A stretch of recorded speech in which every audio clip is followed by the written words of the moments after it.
Friends, welcome back your YouTube channel. I hope आप सभी अच्छे होंगे और आपकी तैयारी अच्छे तरीके से चल रही होगी। जैसा कि आपने थंबनेल में देख ही लिया है, आज हम बात करने वाले हैं बहुत ही महत्वपूर्ण टॉपिक के बारे में, जो टॉपिक आपके लिए बहुत ही बेनिफिशियल हो सकता है यदि आप भी तैयारी कर रहे हैं नीट पैरामेडिकल या किसी भी एंट्रेंस एग्जाम की। तो इस टॉपिक को हम ध्यान से समझते हैं। देर ना करते हुए वीडियो को शुरू कर लेते हैं। बात करने वाले हैं डीएनए रेप्लिकेशन की, और इसको हम सेमी कंजर्वेटिव रेप्लिकेशन भी यहाँ पर बोल सकते हैं, कंसीडर कर सकते हैं।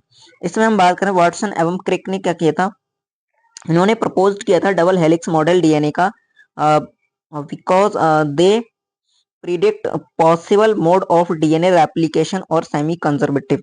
यानी कि इन्होंने बताया था कि जो डीएनए का रेप्लिकेशन होता है वो सेमी कंजर्वेटिव होता है। सेमी कंजर्वेटिव का अर्थ होता है, सेमी का अर्थ होता है अर्ध, कंजर्वेटिव का अर्थ होता है संरक्षी। यानी कि इसमें क्या होता है, एक डीएनए है, अगर इससे रेप्लिकेशन होना है तो यहाँ 4 स्ट्रैंड बनेंगे, जिसमें से एक नया, 2 नए स्ट्रैंड होंगे और 2 ही क्या होंगे, पुराने स्ट्रैंड होंगे। एक्सपेरिमेंट इस पर दिए गए सेमी कंजर्वेटिव डीएनए रेप्लिकेशन पर। एक जो एक्सपेरिमेंट दिया था वो दिया था मेसेल्सन एंड स्टाहल ने 1958 में ऑन इकोलाई पर। वहीं टेलर, अगला एक्सपेरिमेंट दिया था टेलर ने ऑन फावा बीन पर या बीसिया फावा पर, जो था रेडियो एक्टिव थाइमिडीन, जिसमें यूज किया गया था 1958 में दिया गया था ये भी। और इसके बाद ऑन ह्यूमन एनिमल्स, ह्यूमन में दिया गया था, एनिमल्स में ये एक्सपेरिमेंट। तो ये एक्सपेरिमेंट्स में दिए गए थे। तो यहाँ आप देख सकते हैं ये जो डीएनए है, इसे नया डीएनए बना। इस डीएनए में ओल्ड स्ट्रैंड था एक, और एक क्या था, न्यू स्ट्रैंड था। और ऐसे डीएनए को बोला जाता है सेमी कंजर्वेटिव डीएनए, और इस प्रोसेस को बोलते हैं सेमी कंजर्वेटिव रेप्लिकेशन।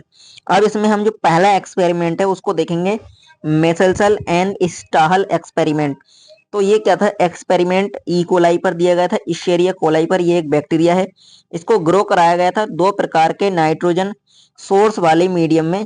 इसमें नाइट्रोजन का सोर्स था NH4Cl, यानी कि अमोनियम क्लोराइड। क्या किया गया, grow on NH4Cl as nitrogen source. NH4Cl को नाइट्रोजन स्रोत के रूप में यूज किया गया था। Protein on nucleic acid. अब देख सकते हैं, प्रोटीन और न्यूक्लिक एसिड के रूप में। अब यहाँ पर एक प्रकार की जो नाइट्रोजन थी वो नॉर्मल थी, N14 वाली, और दूसरी थी N15 वाली। इसमें हैवी आइसोटॉप का यूज किया गया था, नॉट रेडियो एक्टिव, लेकिन ये रेडियो एक्टिव नहीं था। इस बात को आपको ध्यान रखनी है। और बैंड बनाता है वेयर मानी, जहां पर डेंसिटी डीएनए की जो डेंसिटी है इक्वल होती है टू द मीडियम, यानी कि डीएनए की डेंसिटी मीडियम के इक्वल हो जाती है, वहां पर एक बैंड प्राप्त होती है इस टेक्निक में।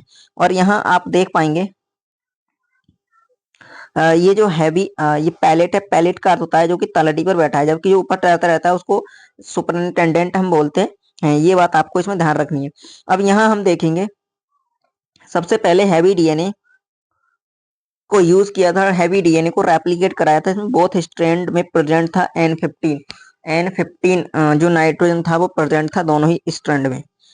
20 मिनट का समय दिया गया।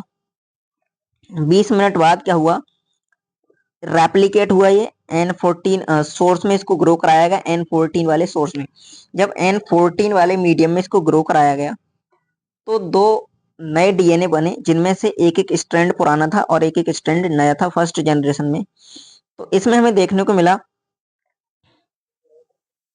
फिर इसके बाद आगे फिर ग्रो कराया गया अगली जनरेशन के लिए, उसमें 14 मिनट का टाइम दिया गया। और इस दौरान क्या हुआ, 4 हमें डीएनए देखने को मिले। 4 डीएनए में ये सेकंड जनरेशन थी। सेकंड जनरेशन में क्या था, 50% लाइट थे और 50% हाइब्रिड डीएनए थे। अब यहाँ पर फिर आगे ग्रो कराया गया अगली जनरेशन के लिए 60 मिनट के लिए, तो जिसमें हमें 25% हाइब्रिड और 75% लाइट जो थे वो देखने को मिले। इसी प्रकार फिर आगे ग्रो कराया गया, उसके लिए 80 मिनट का टाइम दिया गया। 80 मिनट का टाइम दिया गया, और जिसमें देखा गया कि 2 सेल हाइब्रिड और 14 सेल लाइट वाली प्राप्त हुई, जो इसमें सोर्स था हमारा N14 वाला। तो यहाँ से देख सकते हैं हमने इसको ग्रो कराया। 20 मिनट का टाइम क्यों दिया, 20 मिनट क्या है, ये जो बैक्टीरिया होता है उस बैक्टीरिया का हम कह सकते हैं रेप्लिकेट करने के लिए टाइमिंग होती है उसकी। तो यहाँ N15 था, जिसमें एक बैंड प्राप्त हुई हमें। एक बैंड क्यों प्राप्त हुई, क्योंकि इसमें हैवी डीएनए था जो पैलेट में बैठ गए। वहीं जो हाइब्रिड था, हाइब्रिड के केस में क्या हुआ, हमें बैंड यहाँ पर मध्य में प्राप्त हुई, इसमें एक स्ट्रैंड तो हैवी था और एक था हमारा लाइट था। हाइब्रिड हमें डीएनए प्राप्त हुआ। उसी प्रकार से अगले में क्या था, N14 और एक बैंड प्राप्त हुई हमें N14 N15, यानी कि एक हाइब्रिड और एक था हमारा लाइट डीएनए था। तो हाइब्रिड डीएनए था, उसकी बैंड यहाँ प्राप्त हुई और जो लाइट था हल्का था वो ऊपर प्राप्त हुआ। तो यहाँ आप देख सकते हैं ये जो मैंने यहाँ पे करके बताया है आपको, हैवी डीएनए, फिर यहाँ पर दो हाइब्रिड डीएनए बने, इसमें एक हैवी स्ट्रैंड था और एक लाइट स्ट्रैंड था। इसी प्रकार से हमने क्या किया, ये जो लाइट स्ट्रैंड, जब हमने इसको अलग अलग लिखेंगे, एक लाइट एक हैवी, इस प्रकार से, तो यहाँ आप देख पाएंगे, ठीक है, ये यहाँ से एक हैवी स्ट्रैंड है और एक लाइट स्ट्रैंड है। तो हैवी स्ट्रैंड कौन सा है, जो रेड वाला है, हमने यहाँ पर लिख दिया, यानी दो हैवी स्ट्रैंड है हमारे पास, एक दो, यहाँ पर ऐसे हमने इसको लिख दिया। फिर उसके बाद क्या हुआ, इसको ग्रो कराया जा रहा है N14 वाले मीडियम में, N14 वाले मीडियम में ग्रो कराया जाएगा। तो सबके साथ क्या होगा, N14, यानी कि लाइट स्ट्रैंड क्या होगा, यहाँ पे जुड़ेगा। तो ये जो बात है, ये बात आपको ध्यान रखनी है। तो इस प्रकार का जो कंजर्वेशन होता है वो कहलाता है हमारा semi conservative replication. Semi conservative का अर्थ यही होता है कि अर्ध संरक्षी। अर्ध संरक्षी का अर्थ है आधा नया और आधा पुराना, यानी कि एक स्ट्रैंड नया एक पुराना, आधे डीएनए नए आधे डीएनए पुराने। तो डीएनए का जो रेप्लिकेशन होता है वो सेमी कंजर्वेटिव टाइप का होता है। ये बात हमें बताई थी मैसेल्सन और स्टाहल ने।